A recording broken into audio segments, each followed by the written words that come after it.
Season 1 was about transformation, realizing you can love your life and break free from stories that held you back. Now, in Season 2, we're stepping in a new frequency. What transformation looks like in real life. The messy middle.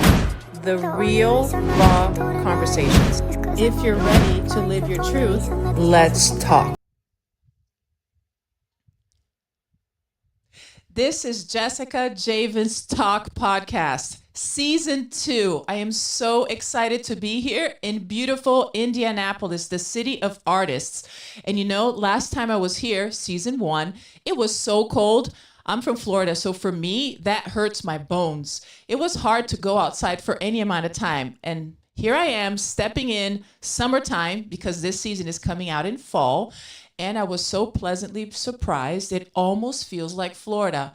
Anyways, it was so cool that as soon as I arrived here, I felt so welcomed. I went to the Meetcap event. I saw some artists that I met last season, and I met many more. Some of them will be on this season. You guys cannot miss it. By the way, do your part in sharing this with your friends and family because everybody deserves.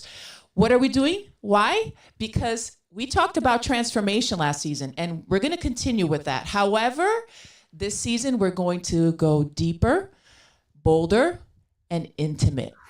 And you deserve to love your life as well as anybody that you know. So please make sure you're doing your part by sharing this episode with your friends and family.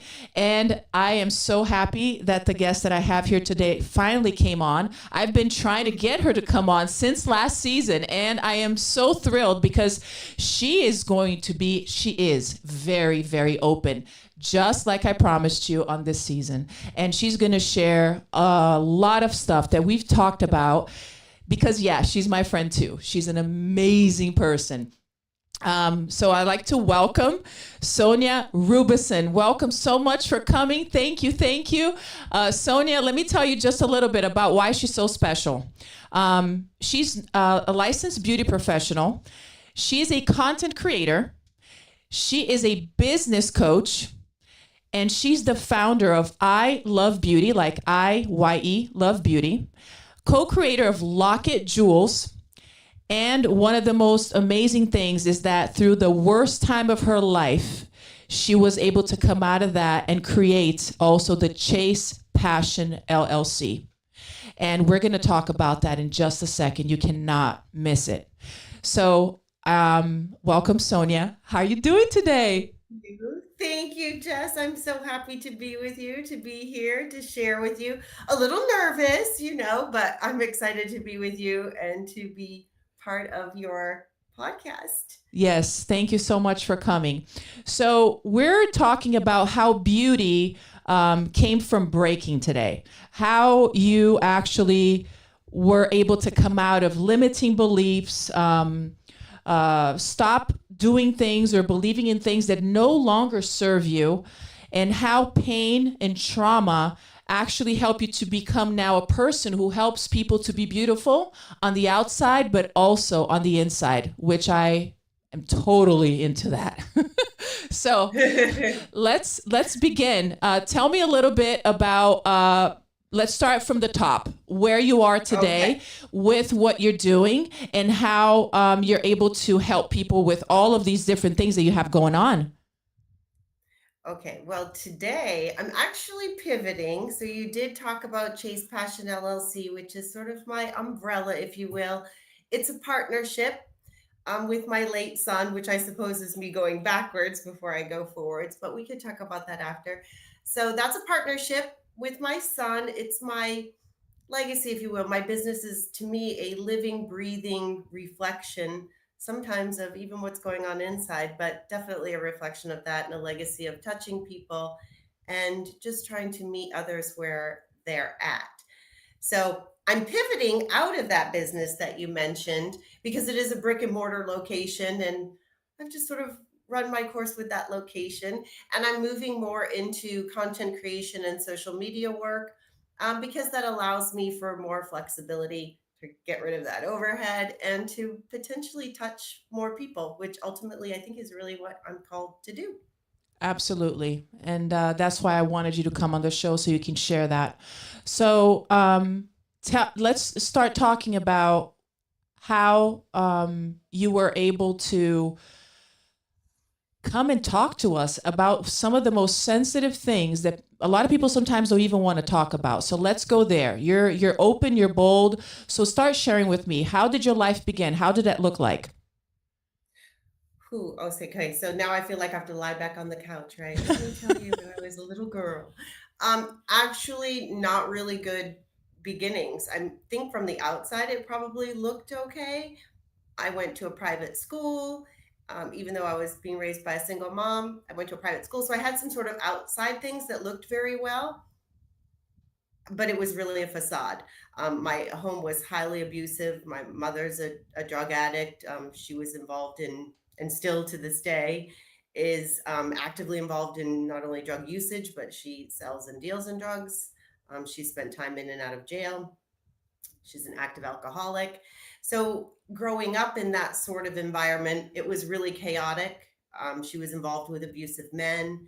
So, there was a lot of varying levels of abuse. And I also think, just generationally speaking, like, I don't want to sit here and do like a let me bash my mother sort of thing. But I think, generationally speaking, that generation of baby boomers is really a very they were difficult in terms of being parents. I mean, they really weren't loved themselves. And, they came from post-war mothers who gave their infants baby or, gave their infants medication to sleep through the day so they could leave them and go to work. So, I know that generationally speaking, there's a lot of damage there in that generation. And I know she didn't see it and she definitely continued to carry it forward. So it was just really difficult. I think I spent most of my young years wanting out, just out of life and out of that environment. I always said from my earliest memories, I don't want to be this. And I remember I shared that with you, what that Yeah. meant to me, because this was very encompassing. It meant a lot of things. I didn't want to speak in that vernacular. I didn't want to eat my food that same way. I didn't want to carry myself that way. I didn't want to walk like that. There were Wow. so many variables. And it was tough. It was a very tough relationship with her. I loved her very deeply. It's my Of mother. course. So it was a lot of years of trying to get from a person what she was incapable of delivering. And from there, I think it just speaks. I think that oftentimes when you're in a lower socioeconomic place and you're in a household that's abusive, it is probably very common to carry forth those similar patterns, or to have or to follow certain paths or make decisions like I made that maybe weren't the best. I didn't have anyone else, Right. I didn't have anyone involved in guiding me. And And your I had father wasn't present, was he? not at No. all. No, Yeah. he and my mother were married briefly when I was a baby, and he left when I was very Wow. young. So He you was only young had himself. her. Um Yeah, and we and never stayed in touch. So I became a teen mother. I that's dropped out of what I high was going to school. say. So it's interesting that you were so aware that that's not the path that you wanted, because you could have reacted in so many different ways, right? That's some of the stories you shared with me are pretty traumatic about what you went through. I have the images in my head of all of the different stories that you shared, and it's pretty traumatic. And how you were perceptive enough, and what helps you to be completely different than that is amazing. But you did become a teen mom. So tell us about that challenge.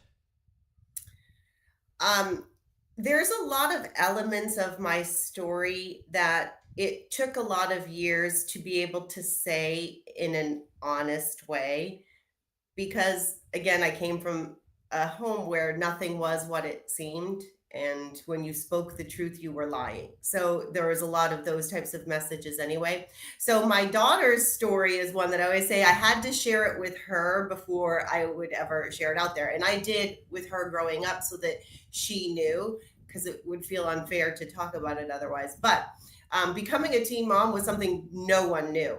So when I say that, I mean no one knew I was pregnant.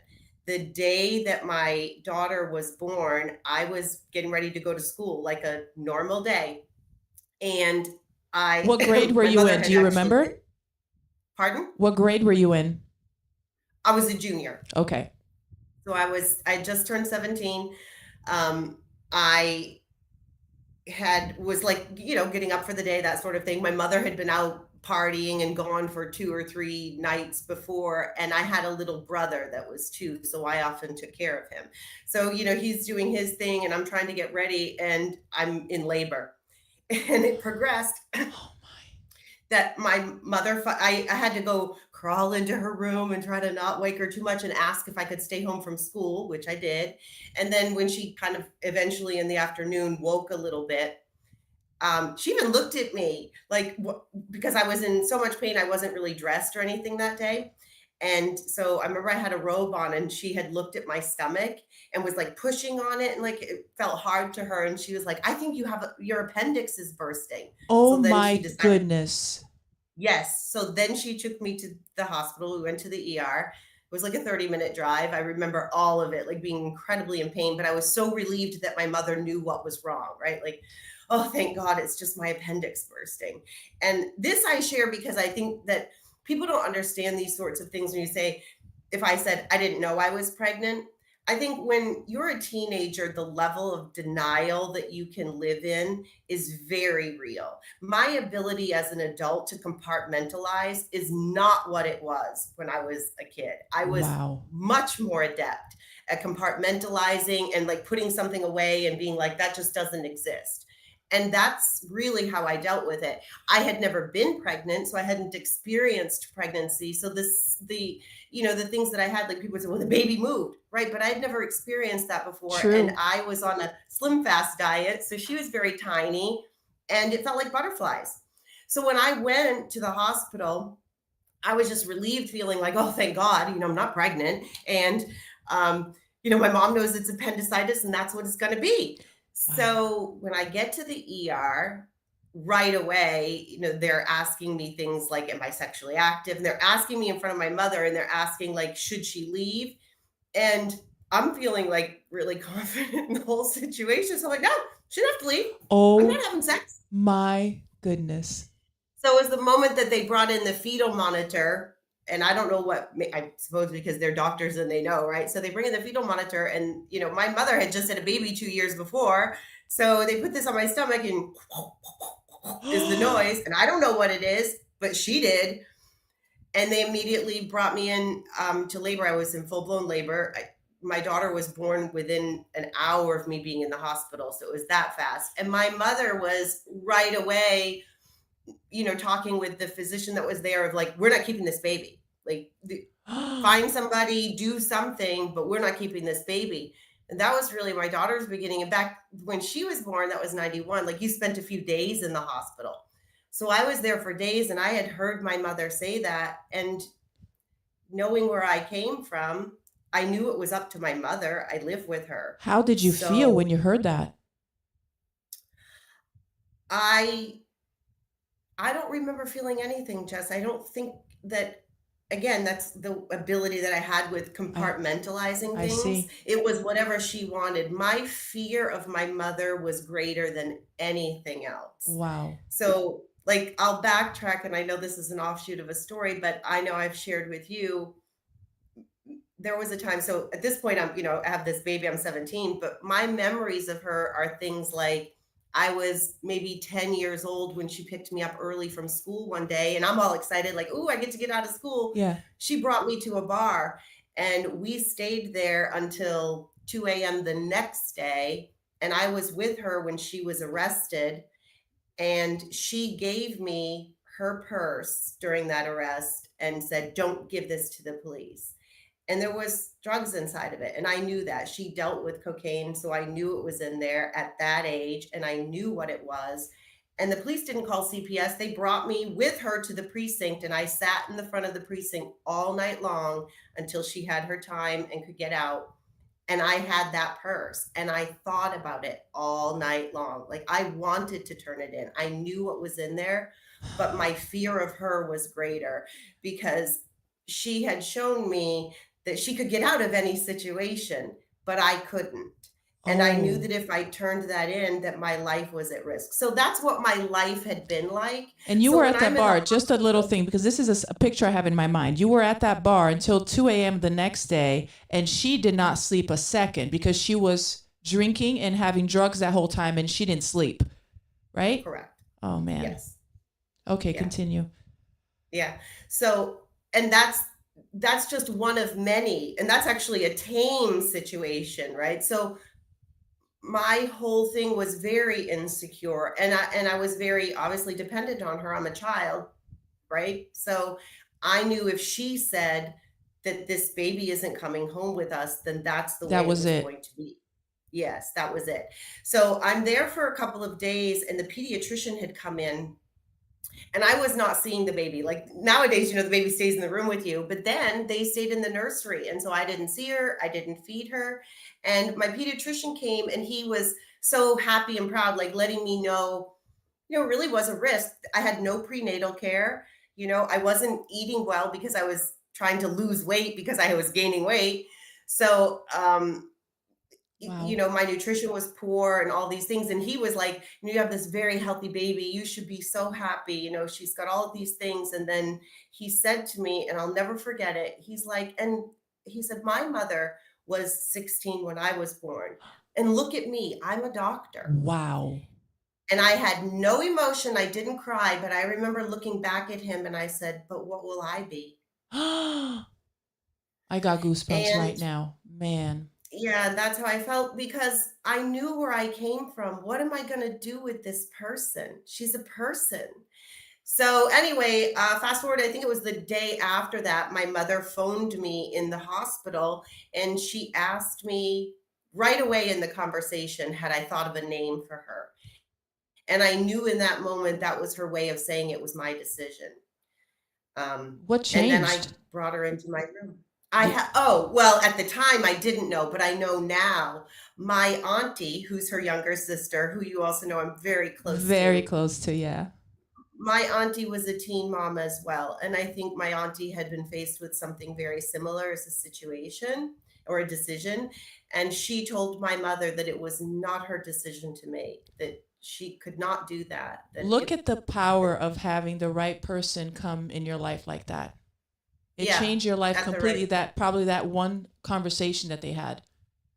That conversation changed everything. Wow. My daughter definitely would have been, there were many people interested in having her at the time. So it 100%. And of course, there's elements of me that wonder, would she have maybe had a better space, a better life, a better whatever? She had the potential of being a physician's child. So instead of, the baby of a teen mom. And maybe it could have been better. I think those things now as an adult to look back, because you only want like the absolute best for your children. Hmm. And anything that she would say, to me about being a negative, well, then I hope that you can take that and make it better. I just want you to do everything better. So Right. I do think about that. But that was kind of the beginning there. And she did let me bring her home. And I'll often, I say much of my, trying to do this without tears, much of my, strength, my resilience, my determination. I know it was there, it was in me. But after having her, the responsibility was so much greater and it catapulted me. Um, Tell us Again, a I'm little in bit this about abusive that. How situation. did it I'll tell catapult you about you? that. I brought her home. We were living in my mother's home, who was not expecting to take a girl to the hospital and come home with a baby. And so, there's those layers too. And she's in active addiction and she's in an abusive relationship. She has her own layers in life that was happening. And she has a 2-year-old. So she had been gone. I think my daughter was around 3 weeks old. I still wasn't back in school or anything. I was seeing a tutor. And um, my mother had been gone for, I think, 4 nights, something excessive. And she was still nursing my brother at the time, and not like for Oh, nutrition, but he's 2, and so he needed it for comfort and that sort of thing. And she'd been gone for days. And I have an infant of my own, Oh and I'm trying my. to do high school. That is insane. So it was insane. When she came back home this one particular night, and it's one of those pivotal memories I'll never forget. It was a decision maker for me. She got home, it was just after 2 in the morning, and it was the first time ever in my life that it must have been the mama bear, right? It was the first time I ever spoke out to her or had the ability to feel very upset at her. And I was upset that she'd left my brother that long. There wasn't always food. It was just, there was a lot of things. I was very upset. And I had a baby too. So I just felt, all of these emotions at once. So when she came in high and drunk, I confronted her. And it probably was a mistake because she has an incredible amount of strength. And I like to think that I'm somebody who has a mouth, but I don't have a fight, and certainly not against her. So anyway, she became very violent with me to the point that I've had a couple of times in my life with her where I really looked into her eyes and I knew she wasn't there, that she was vacant, and that she had the ability to take my life. Oh my I God. had moments like that, and this was one. And most of the time in the past, I didn't fight that. Honestly, as a child, I didn't care. I wanted to leave life. So when this was happening in this moment, and I had stood up to her, and it had gone on, like by the time she had grabbed me, I had already said things like, I'm going to call the police, or I'm going to tell the neighbors. And by then she had grabbed a hold of me. And when she did, and she got me to the ground, and she was on top of me, and she was choking me and like banging my head to the floor. Oh. And it was severe. It wasn't like we're just wrestling around. I felt every bit that she had the capability to take my life.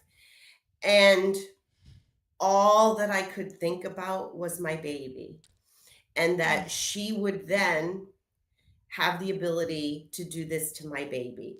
And I had made it this far. I just can't let her harm another person. Oh my gosh. So I started begging her for water and telling her she was right. When I could catch a breath, I was just asking her for water. And I don't remember at what point it stopped, but it did. And she passed out. And I packed trash bags. And I had a girlfriend. We didn't have cell phones then, so I had to get a hold of a girlfriend of mine. And I out my bedroom window threw my trash bags and my baby, and then me, and I left. And I didn't talk to her. My friend's family helped me and really protected me for a few months because I needed that. I needed a buffer between myself and my mother. Absolutely. She had an ability to, like any abuser, it was like the first time, most of the time, the abuse that I had, especially physical, would result in things that you couldn't see. There was only a few times when something happened where it was visual, that you could see it.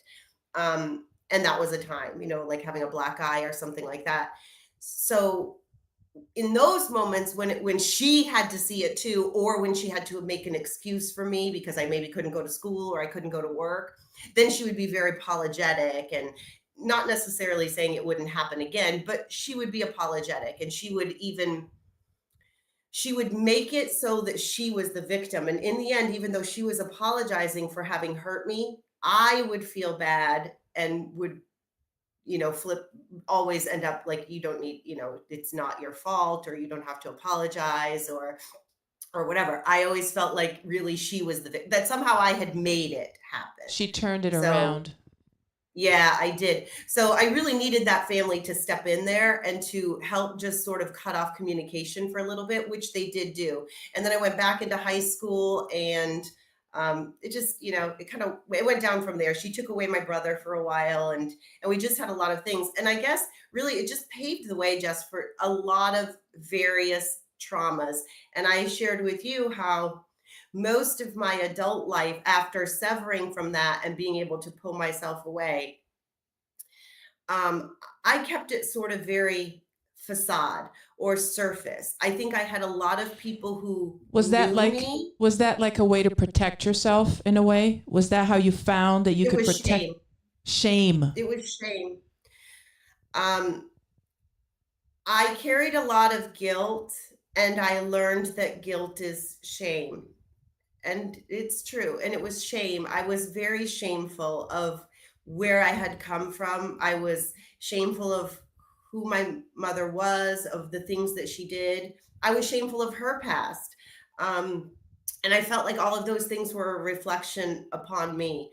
I felt that I don't know if I felt that maybe I could have, if I were a better person or a better daughter. I don't know if that's where it stemmed from, but I definitely felt responsible for it. And I felt that if I shared it with you or anyone else, if I had said, that my mother was an addict or that I was a teen mom, like I never talked about my age. People would just assume I was whatever age because I always sort of presented myself maybe more mature or older than I was. Uh-huh. And even that I was shameful of. To say I was pregnant at 16, I felt shame from that. So, Sonja, there was many years that you carried that shame and that facade, like you mentioned, but there was something huge that happened in your life that changed that, and it was something Yes. completely unexpected. I would love for you to tell us a little bit about one of the most traumatic moments in your life.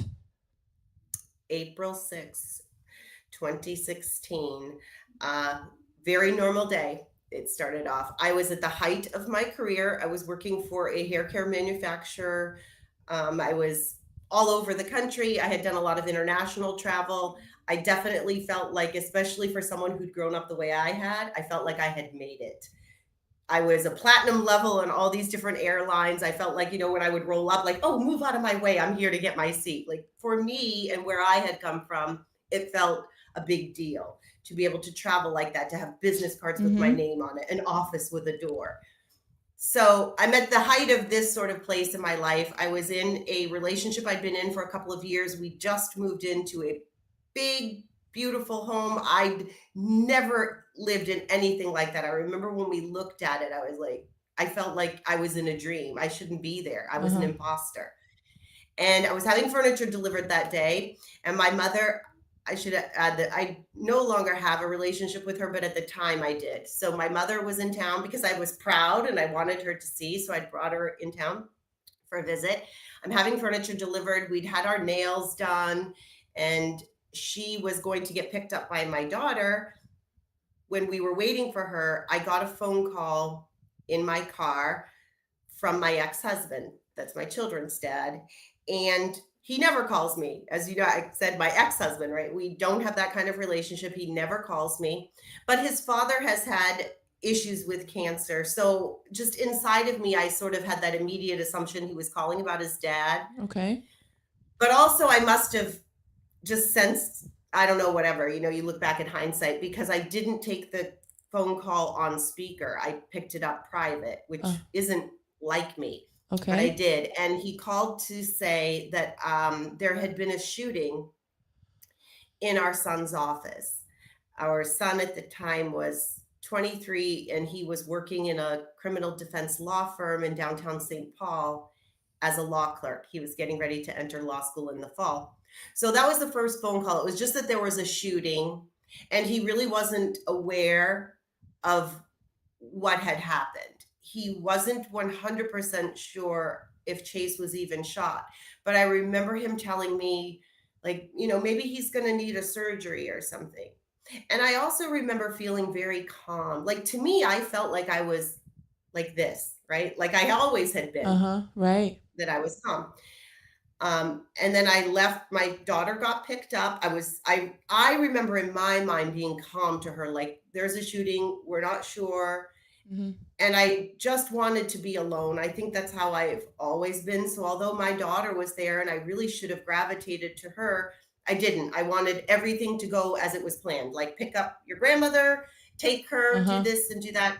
And I started to drive home and I did make some phone calls. I called my boss with my job and just, again, in my mind, I thought I was calm. That I said that I thought there was a shooting. I didn't know what, but later hearing back, I wasn't calm.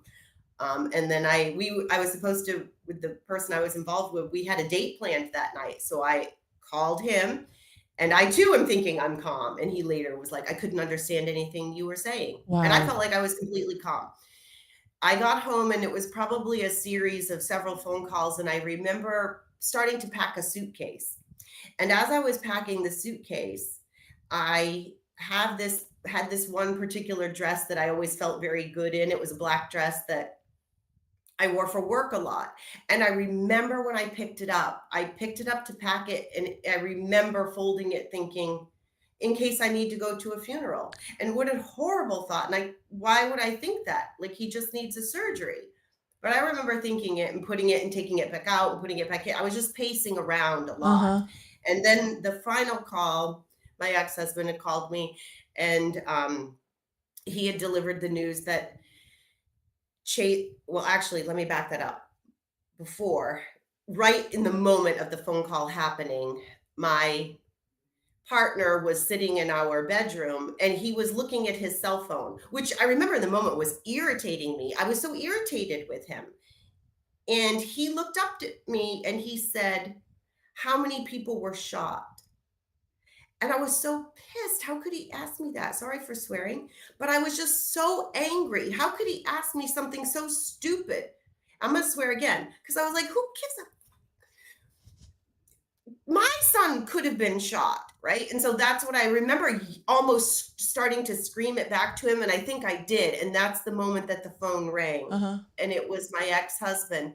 And the reason he was asking me how many people had been shot, because I never thought to look on social media. I Yeah. never thought to look it up. I never thought any Mm-hmm. of that. I was making phone calls, like I was calling my aunt and asking her to call the hospital. And Oh. I remember her calling me back and saying, they don't, they say he's not there and they can't say anything because of, they have to protect the shooter. And I just thought, none of this makes sense. So later, now it all Yeah. comes to why everyone had the information they had. My partner was asking who else had been shot because it was already on the news that there was a fatal shooting. And so in that moment, my ex-husband called. He was calling to say that Chase had been shot 5 times and that he Oh. didn't. Oh, sorry. That still gets me. That he didn't survive. So Oh. Sonja. I'm sorry. No, no, That was no. that was the pivotal moment in my life. I didn't recognize it then, but I do now. That I couldn't anymore. I didn't have the capability. You didn't I have the became capability of sand. what? I just didn't have the capability of being that facade. That's who I had been before. I had been really a facade. This thing that I wanted to present to the world. This image that was hopefully closer to perfection than the image that I came from. I wanted to hide every bit of that, anything and everything that had happened to me. I wouldn't want anyone to know. I no longer had the ability to do that. I couldn't hold it up anymore. I was so broken. I was beyond broken. I remember Yeah. saying it repeatedly. I would say, I'm so broken. I'm so broken. I'm like sand. And I remember, like, it's this bizarre feeling of, I almost felt like I was scooping myself up and I could feel myself falling from between my fingers. I couldn't even hold on to myself. And grief is strange. Like, even now, I'm now 9 years removed from that moment. It's as if it were 9 seconds ago. Wow. It's right here. It's, and I think that's why I can't hold the facade anymore. Mm-hmm. Always right now on the surface is just how broken that I am. That we all are probably. Yes, in But one I way or just the don't other. have, Mm-hmm. yeah, I just don't have the ability anymore to hold it together. And I really, it also changed me in ways I think that was always there. I feel as though I was always a person who, an example would be this. With my children, I always said, I remember what it's like to be a kid. I've never forgotten that. All the spaces that I've been in, whether it was because I was hungry or I was hurt or I was cold or whatever it might have been, or I was a child and I was helpless, or later in life, like wherever I had been, whatever space, I've not forgotten those things. And I didn't forget it, but I just didn't want it. Maybe I didn't want it to have to be me, like there was the separation that maybe it was a little more fairy tale than what it was, but I couldn't do that anymore. And I'm not sure what I was going to make on a point on that one. I suppose I got caught up in the emotion, but that's Yes. really it. I just couldn't hold it up anymore. That facade of like who I wanted everyone to think I was. I wanted this level of perfection because I didn't want to be like her. And you're not like Was her. You're not like her. And that's the one thing that I think it's so amazing is how you were able to come out of all of this. And I know that you had some steps that you took after Chase Mhm, was no longer here. And mhm. I wanted you to share that little bit in the last couple of minutes that we have. What were pivotal to helping you to become now this person who is true to yourself, who is always been beautiful on the outside, but now more than ever beautiful on the inside, where you inspire every person that you meet, every person that sits on your chair that you help. And you've helped me throughout the years of being there. I saw you seeing that girl in the parking lot who was crying. You immediately went out there to help her. You have this huge heart and you're amazing. So tell us a little bit, how were you able to come out of that and be able to be who you are today? Well, I think that me has always been there, right? Those were always things that I would do. But having lost him really made me realize we need each other. I became involved with a group because my partner found it. So, really thankful to him. It's a horrible group, Parents of Murdered Children. It's literally called that. And Wow. he took me right away when we came back from my son's funeral. And he noticed a woman in the room of this meeting that he thought you should connect with her. And he went up to her and he told her, you need to talk to her. And that was pivotal. It was pivotal for me because even though everyone in my family was mourning and grieving the same person, it wasn't the same. Mm-hmm. And being in a group among other parents who had felt the same thing that I had felt. And I realized that child loss happens in a lot of different ways, right? Like you could lose a baby in utero, you could have a child who's ill, you could have an accident. There's Mm-hmm. so many different things and it doesn't take away that pain. But I felt as though all these people in this group understood the different heavier layers because someone else had chosen to take his life. Yeah. And it's just very different, the levels of anger that you could feel, or like it. I think it really had to take a moment for me to embrace, I need to be loving and I need to continue to love Mm. and not Wow. seek vengeance on the whole world. Mm-hmm. So I'm proud that I could stay soft and not do that. But that group was helpful. And I didn't like go all the time or necessarily stay involved. But when I felt particularly low, I could go. And if I felt like saying something that felt off the wall and terrible to someone who hadn't experienced this in that room, always there was someone who would say, yes. And I know how that feels. And that's huge in this human experience. We are not meant to be alone. I used to tell people when I was speaking in cosmetology that you're very powerful. They often feel, and I was that way too, because I came from a lower socioeconomic background, which a lot of people in cosmetology and beauty do. They often feel kind of less than and whatnot and not powerful. So I used to say, listen, there's two people in the world that are licensed to touch you, your doctor and your hairstylist. Okay. You're licensed to touch human beings. And that's a beautiful thing. I love We're it. meant to be touched and hugged and interactive. Like, think about how many people that spend time alone that the only person who has touched or hugged them is someone like me, right? Their stylist, someone like that. So, anyway, I felt like those groups are important, but ultimately, there's not a white horse coming to save you. And we have to make that decision ourselves. That's I right. shared with you that one of the things that I used to do right in opening, and I might have gone on too Yes, long, I but can't wait. I would Share. would have people write down, I want you to write on the top of a piece of paper, people are, and then write 1, 2, and 3. And then don't think about it, just really quick. What do you think people are? Just 3 things. Boom, boom, boom. Write them down.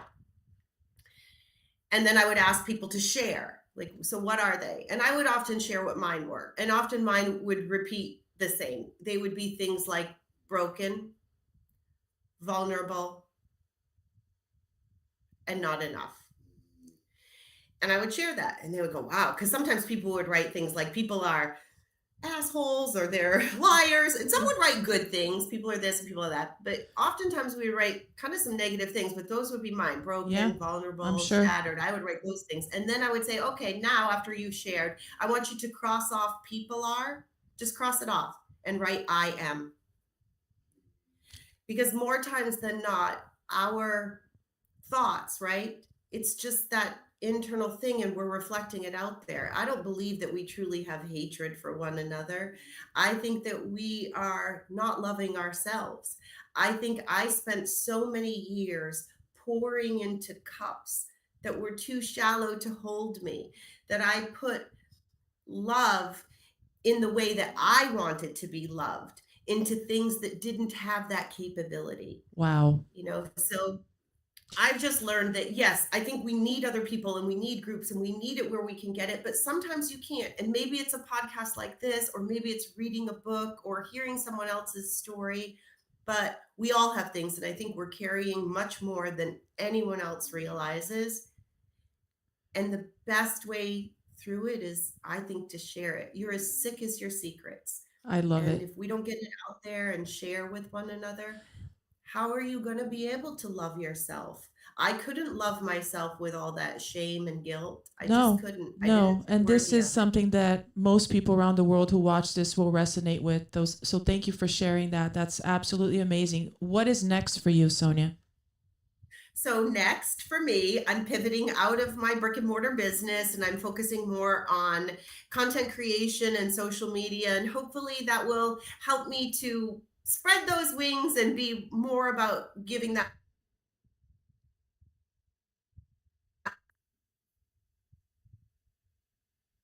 I froze, or you froze. So you're looking to giving more back, and you're right. That way you can reach people not just locally where you are, right, in Florida right now, but you can reach people all around the world. So much more empowering. Correct. How can people reach out to you? Where can they find you? So people can reach out to me. I have a portfolio that's up, so you can get me there at sonjacreates.com or sonjacreatesugc.com, or I'm on LinkedIn as Sonja Raubeson and all your other social handles. Awesome. I am so honored to have you here and that you were able to share these impactful stories where people can relate in this world that we live in, but also believe that the power that lives within them is far greater than they can imagine. And they just have to not to give up and keep going and finding that right support system, that the people who have the ability to do that with you, not the wrong crowd, not the wrong people, but the right kind of people. And together, absolutely, we are stronger. So thank you so much. I really appreciate you. I love you. Thank you so much. And keep shining the way you are. And I'm grateful to have you in my life. Thank you. This is Jessica Javens Talk, and this show is brought by Forever Living, the aloe vera juice that changed my wellness, and also Through the Vine, the best wine bar in Fort Lauderdale, and produced by the IMBeast Network. This is Jessica Javens Talk, and this is Jessica, Season 2. Share this with everyone, and I'll see you on the next episode. Let's talk. This is Jessica Javens Talk.